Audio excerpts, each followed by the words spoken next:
نحمده ونصلي على رسوله الكريم اما بعد فاعوذ باللہ من الشیطان الرجیم بسم اللہ الرحمن الرحیم السلام علیکم ورحمۃ اللہ وبرکاتہ۔ آج سبق میں سورہ فاتحہ کی تفسیر پڑھیں گے۔ آئیے سورہ فاتحہ کی تفسیر شروع کرتے ہیں۔ فاتحہ کہتے ہیں افتتاح کرنے والی اور آغاز کرنے والی کو، یعنی جس سے کسی کتاب یا کسی چیز کی افتتاح اور آغاز کیا جائے۔ اللہ رب العزت نے اپنے کلام پاک کی اس سے ابتدا فرمائی ہے، اور ہم نماز میں بھی قرأت کا اسی سے آغاز کرتے ہیں، اسی لیے اس سورت کو سورہ فاتحہ کہتے ہیں۔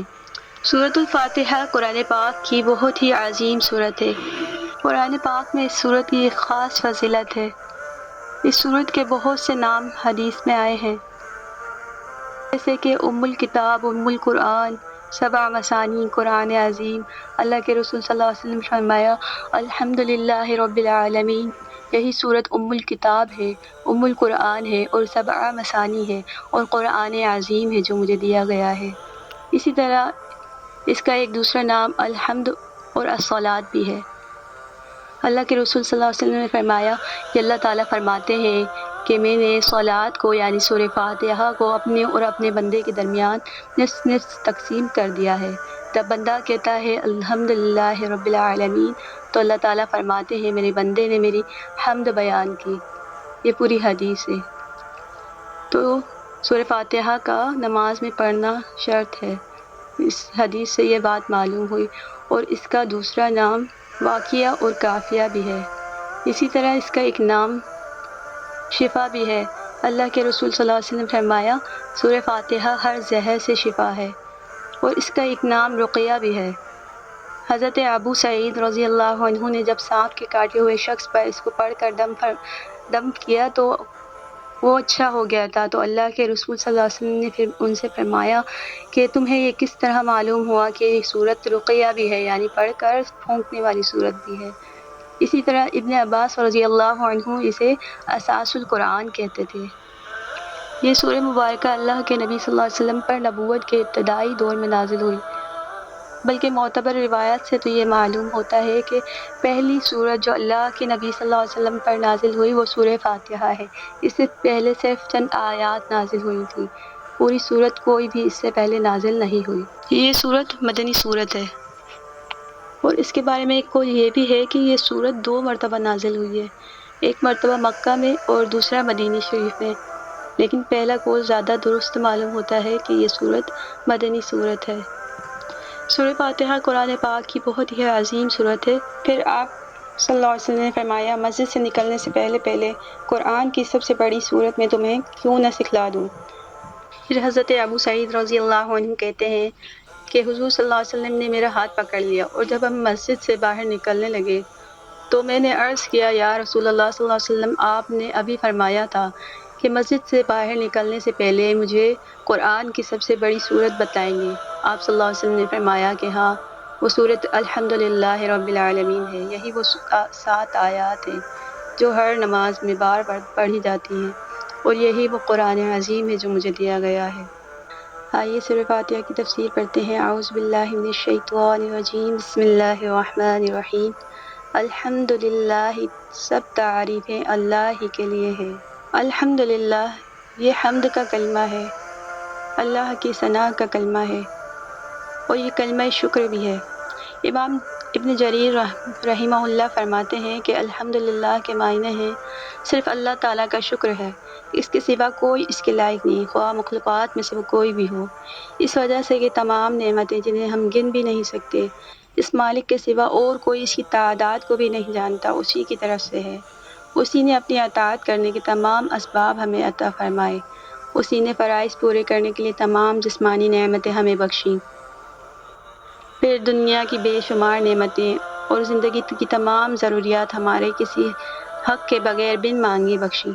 اس کی ہمیشگی والی جنت، اس کے تیار کردہ پاکیزہ مقام جنت کو ہم کس طرح حاصل کر سکتے ہیں، یہ بھی اس نے ہمیں سکھلا دیا۔ بس اول و آخر اسی مالک کی پاک ذات ہر طرح کی تعریف اور حمد و شکر کے لائق ہے۔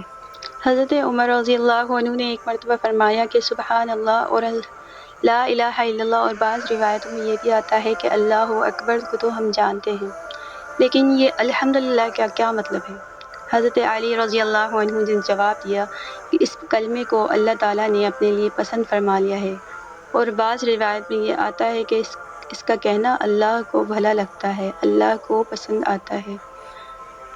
اسود بن سری رضی اللہ عنہ ایک مرتبہ حضور صلی اللہ علیہ وسلم کی خدمت میں عرض کرتے ہیں کہ یا رسول اللہ صلی اللہ علیہ وسلم، میں نے ذات باری کی حمد میں چند اشعار کہے ہیں، اگر اجازت ہو تو سناؤں۔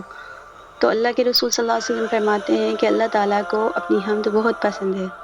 حضرت ابن عباس رضی اللہ عنہ فرماتے ہیں کہ الحمدللہ یہ کلمہ شکر ہے۔ اس کے جواب میں جب کوئی بندہ کہتا ہے الحمدللہ، اس کے جواب میں اللہ فرماتے ہیں کہ میرے بندے نے میرا شکر ادا کیا۔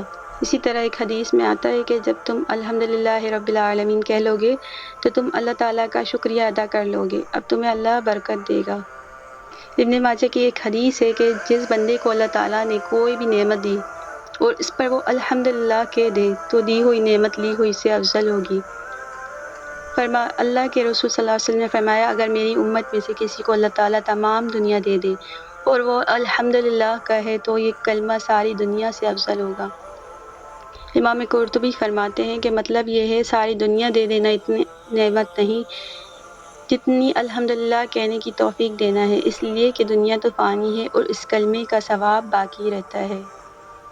اور حدیث میں آتا ہے کہ افضل دعا الحمدللہ ہے اور افضل ذکر لا الہ الا اللہ ہے۔ ابن ماجہ میں ابن عمر رضی اللہ عنہ سے روایت ہے کہ رسول اللہ صلی اللہ علیہ وسلم نے فرمایا ایک شخص نے ایک مرتبہ کہا یا ربی لک الحمد کما ینبغی لجلال وجہک وعظیم سلطانک، تو فرشتے گھبرا گئے کہ ہم اس کا کتنا اجر لکھیں۔ آخر اللہ تعالیٰ نے انہیں عرض کی، اللہ نے فرمایا کہ اس کلمے کو اسی طرح لکھ لو جس طرح میرے بندے نے کہا ہے، میں آپ اسے اپنی ملاقات کے وقت اس کا اجر عطا کروں گا۔ تو یہ کلمہ کہنا بہت ہی افضل ہے۔ الحمدللہ رب العالمین، تمام تعریفیں اللہ کے لیے ہیں جو رب ہے تمام جہانوں کا، جو پالنے والا ہے، مالک اور متصرف ہے، جس کے ہاتھ میں تمام اختیارات ہیں۔ الرحمن الرحیم، وہ بڑا مہربان اور نہایت رحم کرنے والا ہے۔ لفظ رحمان میں رحیم سے زیادہ مبالغہ ہے، اور کہتے ہیں کہ رحمان وہ جو دنیا اور آخرت دونوں میں مہربان ہو، جو کافر اور مومن سب پر مہربان ہو، اور رحیم سے صرف آخرت میں رحم کرنے والا ہو، یہ مراد ہے۔ پہلے اللہ نے اپنی صفت رب العالمین فرمائی اور یہاں فرمایا الرحمن الرحیم۔ لفظ رب العالمین میں ایک ڈراوا ہے، اسی لیے ساتھ ہی اس کے فرما دیا الرحمن الرحیم، یعنی وہ رب تمام جہانوں کا تو مالک ہے لیکن وہ الرحمن بھی ہے، الرحیم بھی ہے، نہایت مہربان ہے بندوں پر۔ قرآن پاک کا ایک خاصہ ہے کہ جب کہیں عذاب کا ذکر کیا جاتا ہے تو ساتھ ہی اس میں رحمت کا بھی ذکر کیا جاتا ہے، کہیں اللہ کے غصے اور غضب کا ذکر کیا جاتا ہے تو ساتھ رضا کا بھی ذکر کیا جاتا ہے۔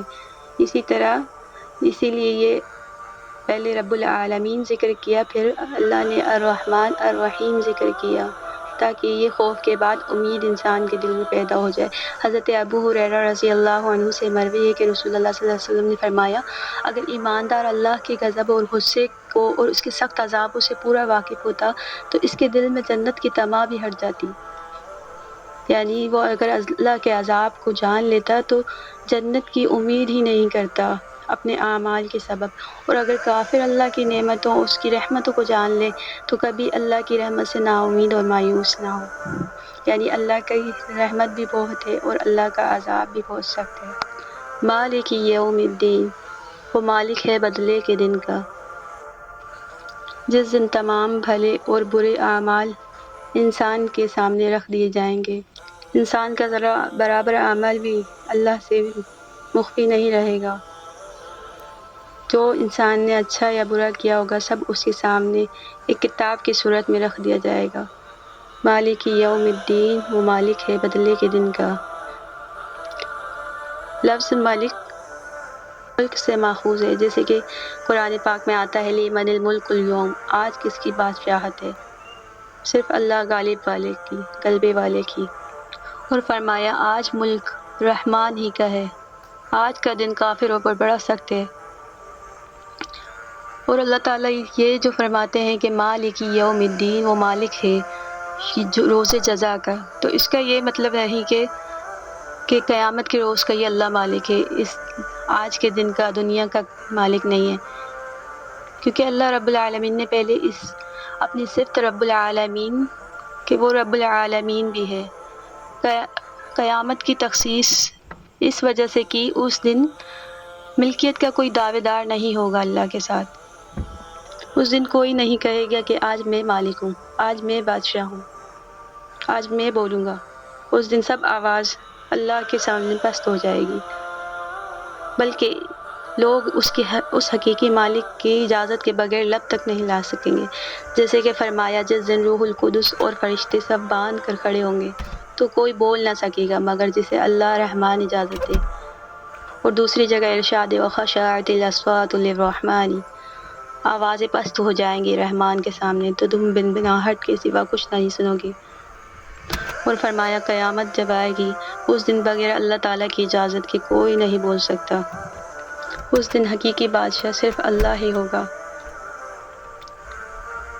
صحیحین میں آتا ہے کہ حضرت ابو ہریرہ سے مروی ہے، رسول اللہ صلی اللہ علیہ وسلم نے فرمایا بدترین نام اللہ کے نزدیک اس شخص کا ہے جو اپنے آپ کو شہنشاہ کہلوائے، حقیقی بادشاہ صرف اللہ ہے۔ اور حدیث میں آتا ہے کہ اللہ قیامت کے روز زمین کو اپنے قبضے میں لے لے گا، اپنی مٹھی میں لے لے گا، اور آسمان داہنے ہاتھ میں اس کے لپٹے ہوں گے۔ پھر اللہ اس شان سے فرمائیں گے کہ میں بادشاہ ہوں، کہاں گئے زمین کے بادشاہ، کہاں ہیں تکبر والے۔ اور قرآن پاک میں ہے کہ اللہ فرمائیں گے آج کس کی بادشاہت ہے، آج کس کی ملکیت ہے، صرف اللہ کی، غلبے والے کی۔ وہ روز جزا اور حساب کتاب کا دن ہوگا، اس دن اللہ تعالیٰ سب کو پورا بدلہ دیں گے، تو انسان کو چاہیے کہ پہلے ہی اس دن کے حساب کتاب کی تیاری کرے۔ حدیث میں ہے کہ دانا صرف وہ ہے جو اپنے نفس سے خود حساب لے، موت کے آنے سے پہلے موت کے بعد آنے والے کام کرے، اس کے لیے اعمال کر لے۔